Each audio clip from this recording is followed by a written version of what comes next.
Welcome back to Professional Insights, brought to you by the National Referral Network. And the question today is, what if your business is leaking money and you have no idea? It's not the big expenses that bleed a business dry. It's the little ones that you don't pay any attention to, that you just kind of set it and forget it, and that nobody tells you, right? The companies aren't going to tell you. So today, I'm joined by Kirk Conole, COO of DCI Solutions, an expert in uncovering those money leaks through independent audits and benchmarking your current contracts and systems. There's a lot of categories that we're going to go over, but he's here to help get you in a position to ask better questions of your professionals and make sure that you are not leaking that money. So if you want to tighten your expenses without sacrificing performance, this conversation will show you how. Before we get into it, hit that like and subscribe button. Ask any questions, leave them in the comments. So with all of that out of the way, let's dive into this. Kirk, there you are. Hello, Mike. How are you, Kirk? Happy to be here with you. Awesome, buddy. So I'm going to make sure that this is, get all my questions up that we went over, make sure that have a nice flow to the conversation. So let's jump into this. So Kirk, there's all kinds of leaks, right? And every company does leak money. So why should they go through the hassles of using a system or process like yours or an outsider instead of just going and delegating this to a CPA in terms of cost reduction? Sure. First of all, people are losing much more money than they think. And no matter how bad you think it is, it's even worse. So the first thing you have to do is come out of your complacency and ask, what am I not seeing? What am I not even aware of? What don't I know that I don't know? Right. And if you ask the average person will say, oh, it looks good to me. That person could be inside your company, like your CFO, controller, could be outside your company, partly like the CPA who's got 1 foot in and 1 foot out. Or it could be a complete outsider to your company who knows nothing about you, but also knows nothing about the costs that are bleeding money out of your company and causing those leaks to occur. So if you ask the average person who, quite frankly, doesn't have the right frame of reference, they'll tell you, try a little harder, shop, get the best deal, negotiate, blah, blah, blah, and all those stupid things that are, quite frankly, a terrible waste of time. So let's take a brief step back, because I got a little excited jumping into this. So when you go to a CPA, a lot of the CPA's recommendations on cost reduction is, reduce headcount or stop buying those fancy paper clips, silly things like that. Sure. How is it different working with somebody, a true professional that's in cost reduction, versus some of those little nuances from CPAs that give recommendations to business owners? I could liken it to this analogy. Asking your CPA to do cost reduction analysis for your company would be like asking your podiatrist to do your kid's orthodontia. You're a completely wrong set of skills. It's a necessary set of skills, but not for this particular conversation. You're looking for someone who has seen hundreds, if not thousands, of companies for specific cost, everything from their utility bill to what they're charged by their managed service provider for their IT consulting to what they pay for their health insurance. And number two, you're asking people who are not paid sales guys. Yep. Your health insurance broker will give you all kinds of free advice that will cost you tons of money. And it happens only every day, everywhere. People are getting free advice from the health insurance brokers who are commissioned sales guys. You have to ask somebody who is, one, external to your company. By the way, if it's not external, it's not an audit. It's simply a check. You have enough checks in place already. What you need is an audit. Number two, it's got to be an expert who can not only generate multiple opportunities, but each of those have to be substantial. You can't say, oh, look, I found a way to save 10 cents on your next box of paper clips. Nobody cares. Nobody cares, quite frankly, about $100 or $200 or $5,000. You're trying to generate enough savings in overhead and tax to typically increase the profitability of that company 10%. So if whoever you're talking to doesn't come in with an offer to increase your cash flow, profit, and equity value 10%, he or she's probably going to be wasting your time. You're going to be wasting your time talking to them. So let's get this part out of the way, Kirk. You and your firm and other firms like yours that do cost reduction do not do taxes. Well, I do not report taxes. The CPA reports, I reduce. I can work at the behest of a CPA who says, Kirk, will you please audit this R&D tax credit claim? Did we get every single dollar? And did we not overclaim where we should not be overclaiming? So we can audit tax credit work that's already done, but we're not a CPA firm. We're out of PricewaterhouseCoopers, intentionally designed to work at the behest of CPAs and other professionals who are trying to bring their clients. It could be small 24 employee companies, or they could be very large, several thousand employee companies. They're trying to bring those clients world-class expertise that cannot be duplicated internally by the best CFO and the most competent staff. Okay. So I asked that question and I appreciate that response. The second part to that question is that you're not here to try to steal a CPA's clients. Exactly. No, if anything, we're helping you to, people will judge you by the company you keep. People Right. judge you by the experts you're aligned with. If you have not introduced a world-class expert to your client in a while, then he's right to judge you for being a little bit complacent. You might say, Mhm. well, that's not my lane. Your lane is, you might think, to do just the accounting. I'm going to suggest that given the limited amount of bandwidth people have, the people who already have a lane, so to speak, within that bandwidth should be doing everything they can to multiply their effectiveness.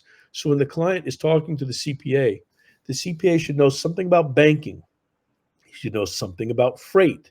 He should know something about overhead audit. He should know quite a few things about several things outside his immediate discipline. And he should help the client organize his thinking as to how do I best get best practices within my freight or within my telecommunications or within my utility bill. So that CPA in question, the more versatile he or she is at understanding the need for experts and then having a roster of experts to tap into, makes that CPA not only irreplaceable, but makes them probably worthy of an increase in what they currently charge their client. Well, I appreciate that, Kirk, because one of the things that we talk to professionals about is doing exactly that. Because I know just from personal experience, I'm with Verizon. Mhm. Verizon never is going to call me and tell me they're going to reduce my monthly rate, Right. right? So Yeah. how often do you see service contracts or vendor agreements Mhm. that contain outdated fees or hidden and unnecessary costs? Certainly. Yeah. Only all the time. Zero exception. Just all the I'll time. give you, I was talking to my daughter. She sells software for a well known software company. And she's about 30, but she's their top producer. She's their all star. She said, Dad, the number of people who don't know that you should order Mm. software in the last 2 days of the month is amazing. If they would just wait for the last 2 days of the month, they'd get all these discounts. Now, the rep from the software company doesn't tell them that. The IT director, who's supposedly the expert, he's concerned with getting his wish list of things he wants to buy and getting them under budget. And then his motivations end.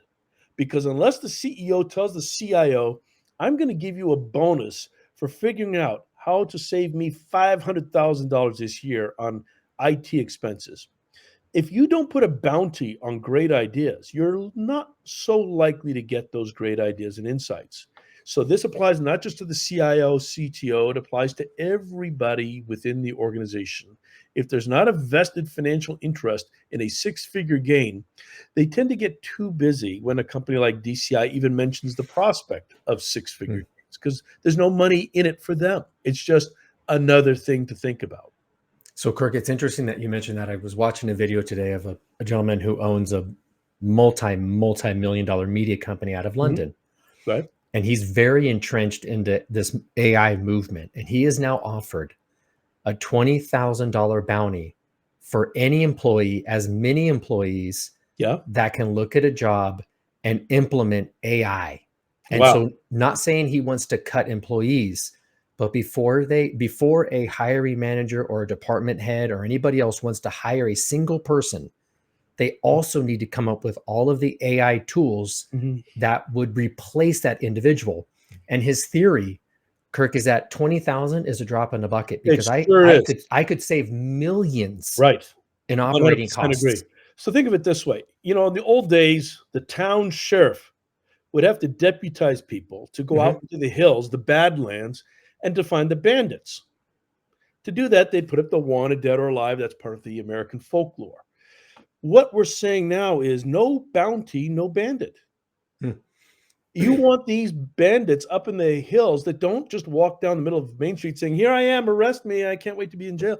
They're saying, "Look, you'll never find me. You'll never catch me, and you'll never catch me alive. Good, wanted, dead or alive. This much money for this guy. Whoever brings him in, it doesn't have to be a townsperson. It might not even be a member of the state or of the nation. Just whoever can deliver this problem as a solution. Great. DCI delivers all of our problems as solutions. We say, Mr. Client, here's the problem. You did not see it. It is now a solution. Here is your managed service provider for this law firm. $4,300. I just posted this on LinkedIn the other day. $4,800 in monthly fees for Windows Workstation, for managed network services support, for the MDR. All that totaled $4,804.50 in the month of May, so less than 30 Mm. some odd days ago. Now that 4,800 becomes less than 800. Why is DCI bringing an 80% reduction in the cost of the managed service providers to this law firm, which is, I've never met them in person, but they look like great people on Zoom. They signed a contract and we're sending them money. Well, because they put a bounty. They said, DCI, if you can crack any amount of money and we accept it, that is, if we Yep. take the money to our bottom line, verify it, great, we'll share that with you. Now, the person who doesn't have any skills catching a bandit, you'll give them a bounty. They won't be able to do anything with it except maybe get themselves killed.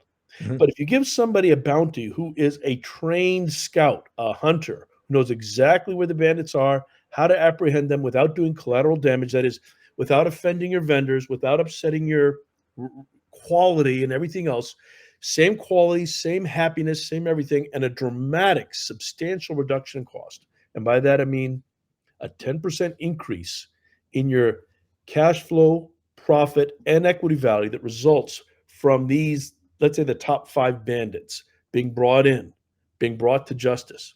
So we say to this client, in this case, the law firm, hey, this will save you $48,000 a year. Well, Kirk, we've only got 24 people in our entire firm. That's like $2,000 per employee per year. Sure, 5% increase in profit right there. Well, the other 5% might come from the reduction in their health insurance, the reduction in their telecommunications costs, which actually those will be part of the 5. And when you add them all up, you have got the greatest amount of gain with the least amount of work and zero amount of risk. Now, you don't have to use DCI Solutions. Obviously, there's other firms out there that do good things, Right. but they tend to be boutique firms. Hey, we're a real great boutique parcel freight audit company. Wonderful. Mm. Now, if all your expenses was nothing but parcel freight, use them. Or if you said all of our freight costs are in health insurance and literally nothing else, then great, use a health insurance audit company or a P&C audit company or a property tax audit company. But if you're kind of a diverse expenses throughout your overhead, then you want to have a holistic solution that looks at all the bandits, but only brings you the worst 5, the most notorious, doing the most damage, and doesn't say, oh, look, you can save 10 cents on your stapler the next one you buy at Office Max, right? We don't care Right. about those things. We care about what generates the most gain for the least work with the zero risk. That's how I would recommend any CEO operate.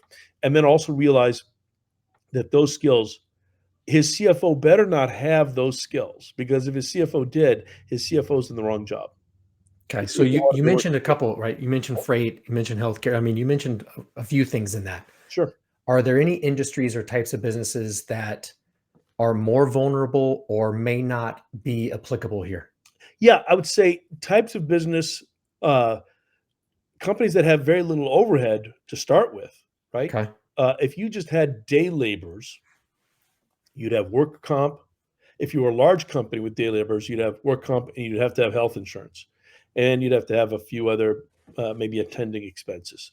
But generally speaking, we're not going to tell you how to get cheaper people. You know, you got minimum wage laws, you've got to pay Mm. minimum wage, and that's about it.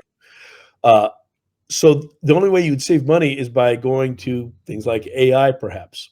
But that's different for most companies that are not quite ready for that leap. They just want to keep doing the same things, only find out, where am I paying twice as much as I should be paying? for my 401k administrative charges, which, by the way, happens literally All the almost time. all the time. Yes. Where has my tax credit for my R&D been underclaimed? Where has it been mistakenly overclaimed? We want to reduce exposure, not just maximize savings, but the safest, largest amount of savings possible. And when it does come time for AI, then there are times where, like, let's say a hospital or a large company that has massive inbound freight logistics, but a hospital would be a great example.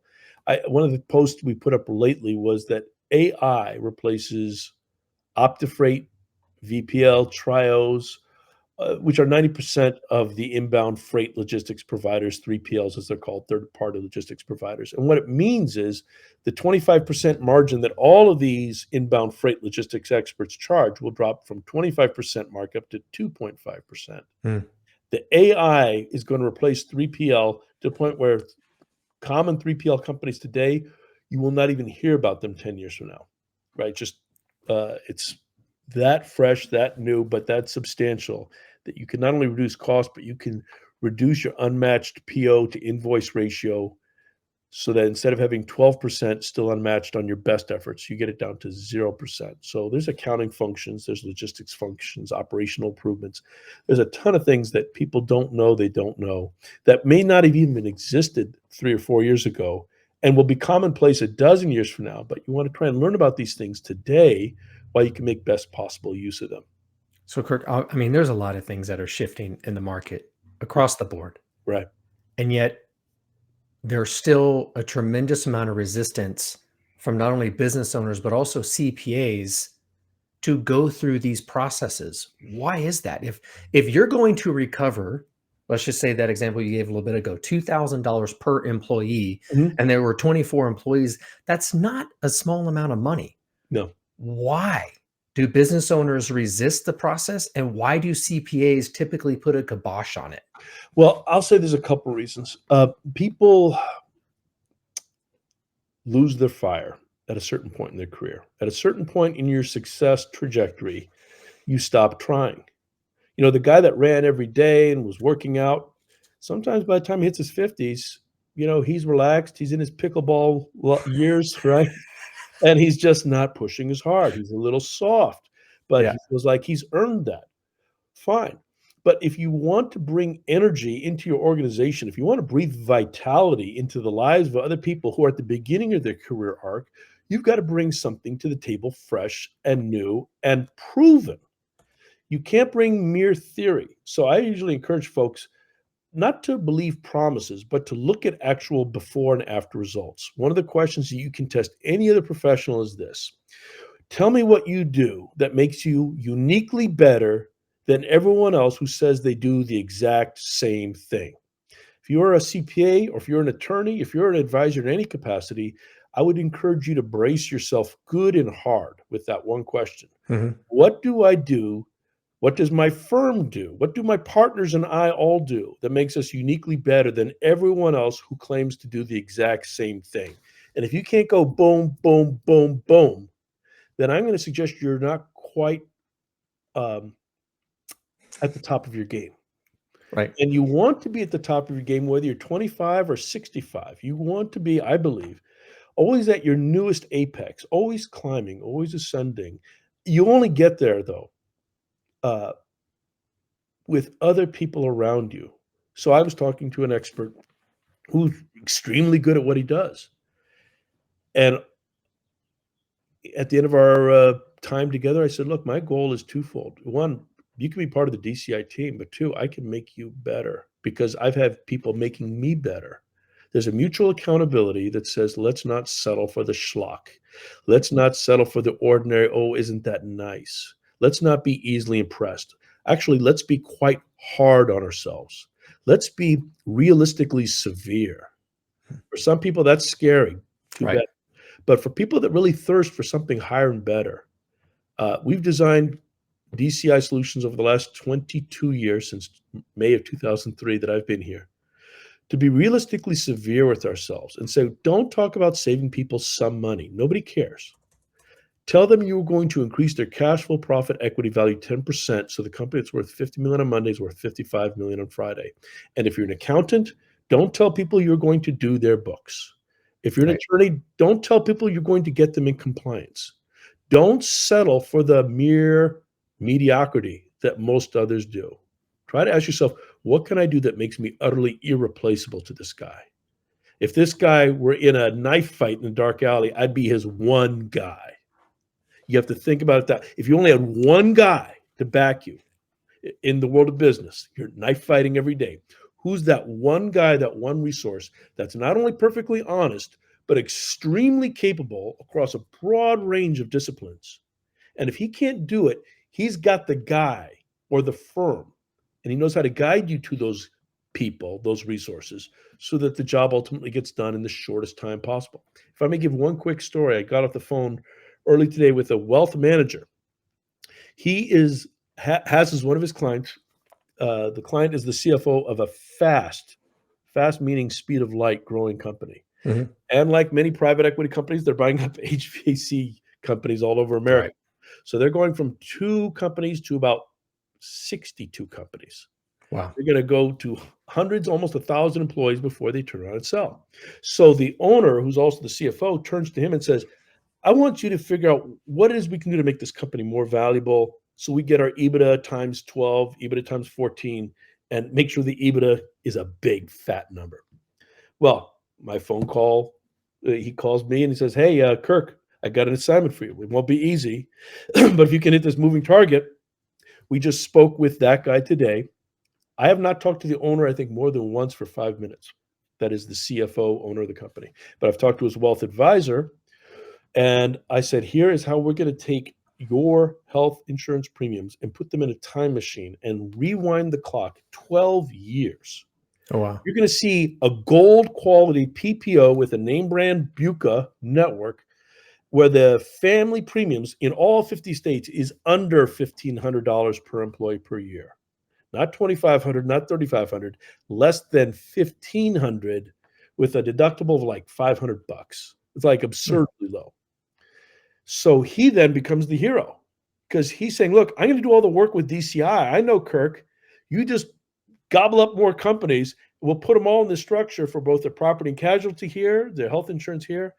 And then, of course, when the companies sell and the owners make their multiple tens of millions, um, he's the wealth manager that's Right. going to be in charge of It's managing all huge. those assets, right?" Right. Right. So that's a great it's a great question, Kirk, because I know a lot of questions going to come up. So you guys do, and Mhm. next year comes around, and the companies just jack up the rates again. So how do you Right. make sure that these savings stick Exactly. over time? Yeah, perfect. So we do, according to our model, it's not enough to put something in place. You have to keep it in place. So we do kind of a supplier retraining because what'll happen is suppliers will reduce your rates. They will give with the right hand, take with the left. So if you're listening Right. to me on this podcast, please keep in mind reducing cost means nothing when you are dealing with very clever suppliers like the ones at FedEx, UPS, your credit card processor, your laundry and linen, your Verizon rep. All of these vendors are very capable of giving with the right, taking back with the left, and the CEO being none the wiser. The guy that thought he did an amazing negotiating job with his glorified guessing and no databases does absolute zero auditing, and they'll wait till month 13, month 31 to slip the knife in. Mm. And then you will have thought you will have won a major victory. Like one guy at a major surfwear company in Orange County said, "How could this AT&T, time was the supplier, how could they do that? I already negotiated a blah, blah, blah." This guy literally thought because he negotiated something that it actually showed up in the invoice. Hmm.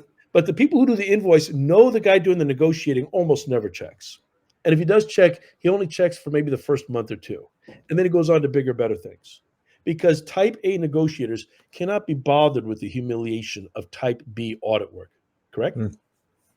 They don't want to be stuck dead in a cubicle with Betty bookkeeper looking at bills. That's beneath them. They're top dog, top gun type A negotiators. So human nature tells us that negotiators and auditors are fundamentally two different mindsets. Right. And if you don't have a way, which DCI does, if you don't have a way of bringing these two separate disciplines together with databases to do the negotiation and people who know how to come through the side door, not the front door, and then audit and know what to look for and when they're going to try and slip the knife in and claw back with the left, with the game with the right. If you don't have that, Mr. CEO, business owner, even business advisor to the owner, you're just setting yourself up to be suckered by a low price come on and then followed up. So DCI will audit all 3 years, and then we'll do a check-in audit at the end of year 4 and at the end of year 5 to make sure the wheels don't fall off the wagon. But it literally takes that long, not only to put it in place, keep it in place, retrain the vendors, not to trick you, because it takes time to house train a puppy. And number 2, make sure that the staff knows how they slip the puck past the goalkeeper and how to avoid those tricks. It takes time to train the internal staff, the IP transfer from the experts at DCI to the various people responsible for the day-to-day functions within the client company. So, Kirk, I want to be cognizant of your time. You mentioned training. So, in addition to training, are there any habits that you would recommend for those that want to sharpen? And I guess financial management is a little bit of a loose term, but sharpen their financial management skills to look for these. Well, call it right hand, left hand, right? Yeah, right. Well, a couple things. It helps to see, like if I were to take you on a trip to Venice, okay, you'd say, Kirk, show me that 30-minute video of all the best pickpockets in Venice. I'd say, sure. Here are all the best pickpockets in Venice. It doesn't matter how many times you've been in the city, you are not immune. You're going to get yourself vulnerable. You just have to be maybe a little bit in the wrong place at the wrong time with your guard down just for a few seconds, and your money, your wallet, your purse, your passport is gone. So I would probably say, here's a 30-minute clip of maybe multiple hidden camera episodes. I would do the same thing, only I try to do it on LinkedIn. I actually prepare these videos as well. I do it for hospital CEOs, for long-term care executives. But on the LinkedIn, I post almost 3-4 times a week, before afters. So if people are just looking at my profile, they'll see not brochure talk. They're not going to see blah, blah, blah. We're the best. We value customer service. Who cares? They're going to see this was the cost before. This was the cost after. This is how we did it. And when I say we, I don't mean just anybody. I mean a person who spent 20, 30,000 hours of his or her career auditing AT&T. Now, you can leverage what they know, but there's a certain level of complexity that cannot be simplified enough for the average person to do it.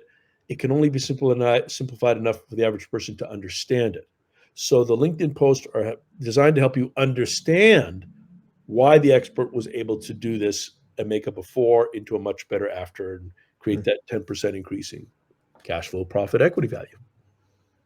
Interesting. Yeah. And I've noticed your posts, and I appreciate you saying that, because there's so many professionals that I talk to, and you look at their profiles and it's a bookkeeper posting about bookkeeping and an accountant talking about, filing taxes, or it's just like, you guys, come on, right? Yeah. Like, what is that value proposition? Yeah. And if, like, to your point earlier, if you don't have one, then you need to get back to the drawing board and figure out what is that value proposition. Right. And by the way, get back to the drawing board in a class with other people who care. So when I'm working with the people in my ecosystem, to the extent that they'll allow me to, I will push them. I'll say, look, I see things in you. Let me listen. And I listen. And then they start saying things that are really quite amazing, but they don't feel like it's amazing, or they don't see, because it's hard to see what you're doing. That's really, I say, stop. Like one guy, I said, you just said it, 18 months. You do placement where you guarantee the person for 18 months. He goes, yeah. I said, well, that's all I would ever talk about. Right. 18-month guarantee. His name was Van something. I said, just tell people that Van something is German for 18 months. Make fun of it, right? But I'm telling you, within 3 months in all these networking meetings, pretty soon, all he was saying is 18-month guarantee, 18-month. I said, well, grind on. Now, he never, I don't think he even remembers that he heard it from me, but I could see this guy was locked in like a laser. And then people really picked up on it because it wasn't just like, oh, an executive placement guy. That Right. same thing can be done with CPAs, bankers, accountants. And I only say it because I've helped them do it. So I believe it's And it's important. not difficult, Kirk. No, it's not, but you got to have some coaching. It's really hard to talk yourself into greatness. You Right. typically have other people talking back and forth with you, and then you're sharpening each other like iron sharpens iron. That's what you need in any career where you're trying to be the sharpest tool in that guy's drawer, right? You really want to be the best you can be. And quite frankly, you have competition. So you can't just coast into it. Or if you've achieved greatness, you can't coast on it.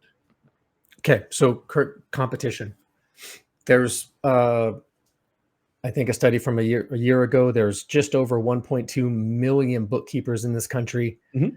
And I believe there's over 700,000 CPAs and accountants and EAs. Right.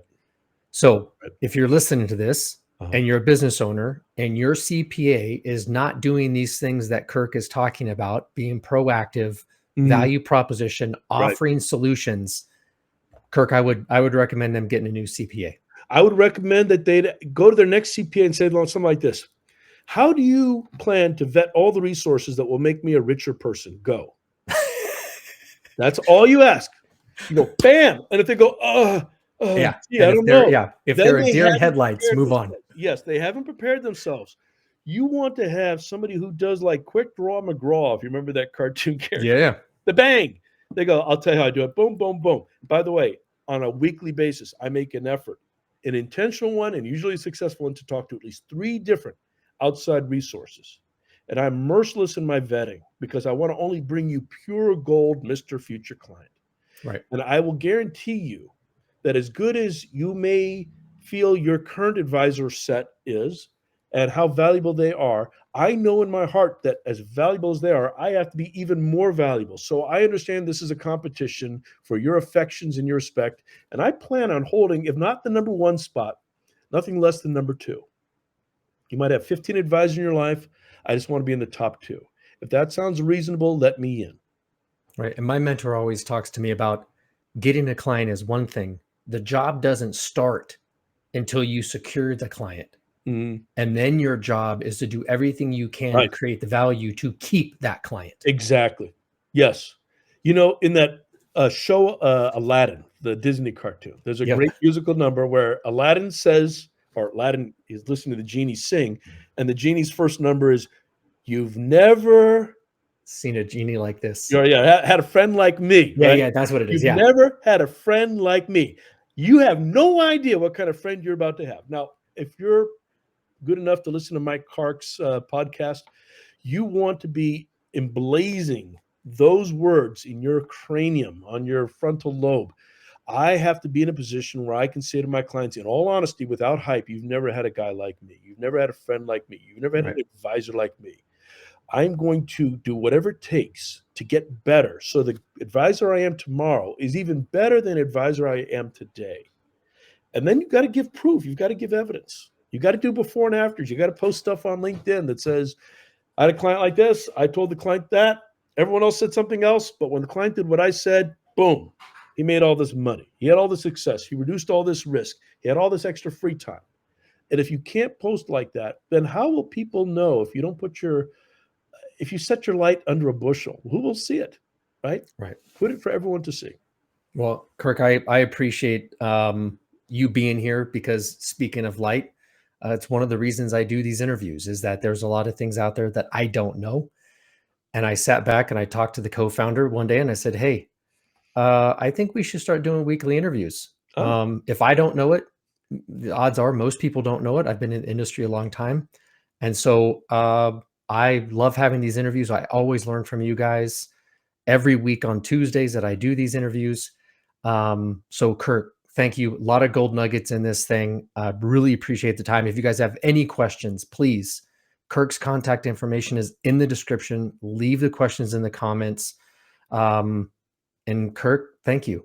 I Michael, always appreciate the time. yes. Have a wonderful day. You too.